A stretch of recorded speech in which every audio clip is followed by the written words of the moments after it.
אתם מאזינים למלחמת 100 השנים הבאות, על העימות המתעצם בין סין וארצות הברית, והשפעתו על כל אחד מאיתנו.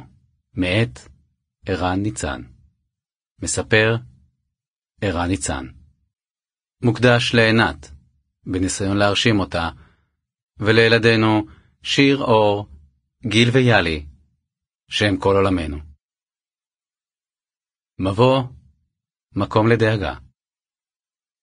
הספר מלחמת 100 השנים הבאות הוא ספר על שינוי כיוונה של ההיסטוריה. כולנו תוצר של סדר עולמי היסטורי שהוצב במאה ה-20 במחיר של מלחמות עולם. דמוקרטיה, זכויות אזרח, חופש ביטוי, כל אלה הם פרות קדושות ובסיסיות כל כך בחיינו, עד שאיננו מסוגלים להפנים את שבריריותן. אך כפי שמרק טווין אמר פעם, מפרות קדושות מכינים את ההמבורגרים הטובים ביותר. ספר זה נולד בזמן תרגיל מחשבתי שנתבקשתי לעשות. ג'ונתן ביקש ממני לעצום את עיניי. זו הייתה בקשה חריגה ולא טיפוסית. ג'ונתן היה עמית שלי ממשרד האוצר האמריקאי, עמו חלקתי שעות רבות בזמן כהונתי כציר הכלכלי של ישראל בוושינגטון. עמיתים אמריקאים כמו ג'ונתן אינם נוטים לחרוג מכללי הפרוטוקול. פורמליות היא מבצרם. ובכל זאת, לפתע, במשרד הדחוס במחלקת המדינה הוא אמר, עצום את עיניך. אני רוצה שתדמיין עולם שנשלט על ידי סין. ובלי היסוס החל לטפל בכל הפרות הקדושות של כולנו.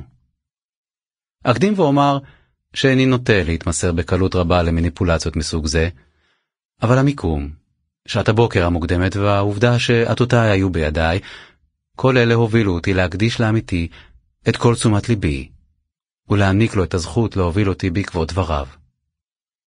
תיאוריו היו ספוגי חרדה. החופש שכולנו נהנים ממנו ייעלם. הפריחה הכלכלית תדעך. זכויות המיעוטים יישחקו, העיתונות תהיה מגויסת, תרבות של פחד והשתקה תשתלט על כולם. אם לא נפעל עכשיו, אמר לי ג'ונתן, כך ייראה עולמם של ילדינו, אתה מבין? אתה מפנים את הסיכונים, הכל ישתנה לבלי הכר. במשך 2 המשכתי לדמיין את אותו עולם מסוית שניסה להציג לי אמיתי. החרדה שבקולו, האם היא משקפת מציאות קיימת, אמינה, או שמא דבריו שנאמרו מדם ליבו ספוגים בתעמולה מערבית מתוחכמת שבאה בעיקר להגן על מבנה כוח קיימים, על עוצמתה של ארצות הברית. האם סין באמת יכולה לצמוח ולעמוד בראש הסדר היום העולמי? יש לה את היכולת או הרצון לכך? ככל שהעמקתי בנושא, הבנתי את עוצמתו. מהר מאוד התבררה העובדה, כי מאבק המעצמות בין ארצות הברית לסין אינו עוד נושא גיאופוליטי. כל אספקט בחיינו יושפע ממאבק זה עמוקות. בספר זה הבחן את המאבק המתחולל זה מכבר בין ציוויליזציית המערב בראשותה של ארצות הברית ובין הציוויליזציה הסינית. ציוויליזציה ולא רק מדינה. אלפי שנות היסטוריה ולא כוח חדש. הרי כיצד הענק הסיני המתעורר שב למרכז הזירה, מערער את הסדר הקיים ומעורר גלי חרדה. הדחקי אחר הזירה הכלכלית, הטכנולוגית, הפוליטית, הצבאית, שמערכה זו כבר מתחוללת בהן, והתבונן ביסודות המאבק שיכתיב יותר מכל את עתיד ילדינו. אביט בעיניו, אתמודד איתו, ואנסה גם להסיר דעות קדומות והטיות. בהמשך, אנסה להבהיר מדוע המאבק בין סין לארצות הברית הוא הזירה החשובה מכולן, ומדוע השפעתה תורגש בכל מדינות העולם ותחול על כלל תושבי כדור הארץ. אקלים, גרעין, כלכלה, בריאות, תרבות, כמעט כל פן בחיינו יושפע מהדרך שבה שתי המעצמות ינווטו את יחסיהן. אדון באינטרסים הגלובליים. המלחמה בין סין לארצות הברית מתחוללת זה מכבר בשווקים הכלכליים בכל קצווי תבל.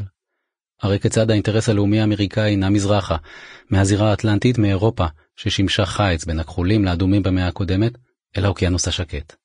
צרפת, בריטניה וגרמניה, בעלות הברית החשובות של ארצות הברית עם היסטוריה עשירה ומורכבת עמה, מוחלפות ביפן, באוסטרליה ובהודו.